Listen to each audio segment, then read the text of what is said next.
Hello दोस्तों, आप सभी का स्वागत है मेरे यूट्यूब चैनल ममता पहाड़ी में। दोस्तों, मैं आज आपको भगवत गीता के श्लोक सुनाऊंगी। धर्म क्षेत्रे कुरुक्षेत्रे समवेतायु यूयुस्तस्वा मामकं पांडवं वाश्य किम कुर्वन्ति संजयम। धृतराष्ट्र ने कहा है, हे संजय, धर्म भूमि कुरुक्षेत्र में युद्ध की इच्छा में एकत्रित हुए मेरे तथा पांडव पुत्रों ने क्या कहा। तब संजय बोला, भगवत गीता एक बहुपठित आस्तिक विज्ञान है जो गीता महात्मान में सार के रूप में दिया हुआ है। मनुष्य को चाहिए कि श्री कृष्ण के भक्त की सहायता से सर्वेक्षण करते हुए भगवत गीता का अध्ययन करे। स्वार्थ प्रेमी व्याख्यानों के बिना उसे समझने का प्रयास करे। महाभारत में वर्णित धृतराष्ट्र तथा संजय की वार्ताएं इस महान दर्शन के मूल सिद्धांत का कार्य करती हैं।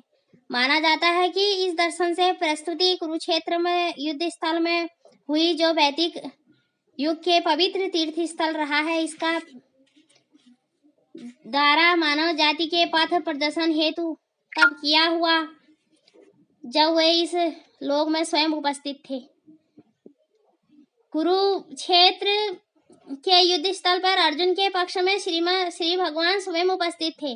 कौरवों का पिता धृतराष्ट्र अपने पुत्र की विजय की संभावना के विषय में अत्यधिक संदिग्ध था। अथवा इसी कारण से उसे सचिव से पूछा कि उन्होंने क्या कहा। पांडव और धृतराष्ट्र के पुत्र दोनों ही एक वंश से संबंधित हैं, किंतु यहाँ धृतराष्ट्र वाक्य से उसे मनोभाव प्रकट होते हैं। उसे जानबूझ करके अपने पुत्रों को कुरु कहा और पांडव के पुत्रों के वंश को उत्तराधिकार से विलग कर दिया। धृगड़ा तो पांडवानीकं व्यूढं दुर्योधनः सदा आचार्यं मुपसंगश्यं राजा वचनम मम बब्रितम।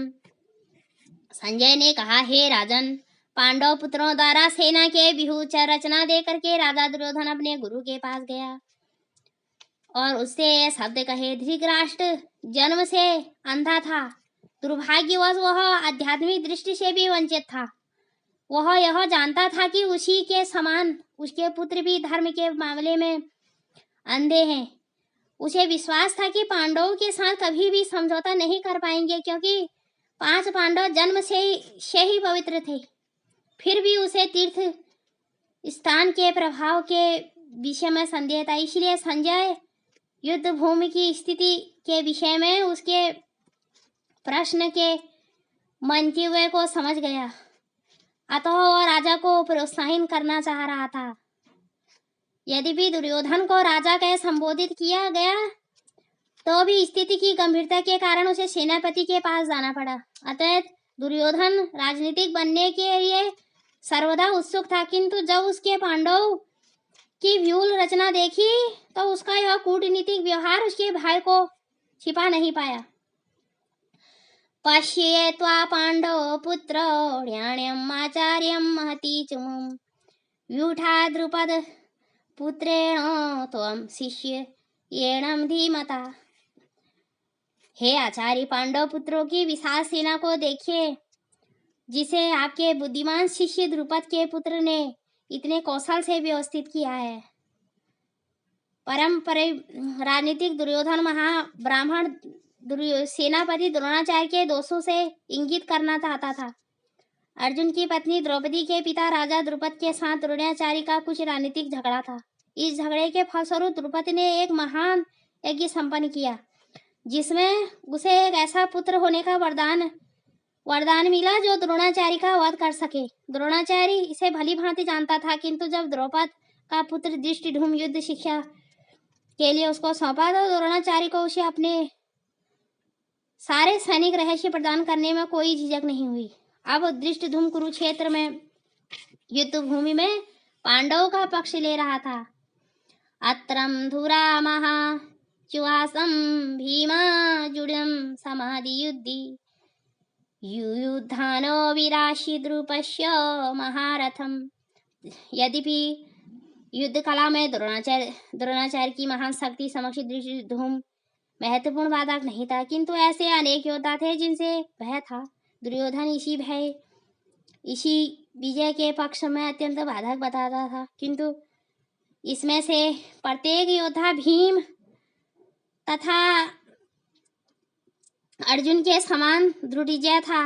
उसे भीम तथा अर्जुन के बल का ज्ञान था, इसलिए वह अन्य की तुलना में इन दोनों से कहता था, धृष्टकेतु श्रेरिकीतां काशीराजस्य वीर्यवानं पूर्वजित्ति कुनिन्ति भोज्य सेवस्य नर पुंगव। इनके साथ ही धृग केतु चेतिकान काशीराज पुरुजित कुंती भोज तथा शैब्य जैसे महान शक्तिशाली योद्धा भी थे। दोस्तों, अगर आपको भगवत गीता के श्लोक पसंद आए तो मेरे चैनल को लाइक कीजिए, मेरे चैनल ममता पहाड़ी को सब्सक्राइब कीजिए और शेयर कीजिए। नमस्कार।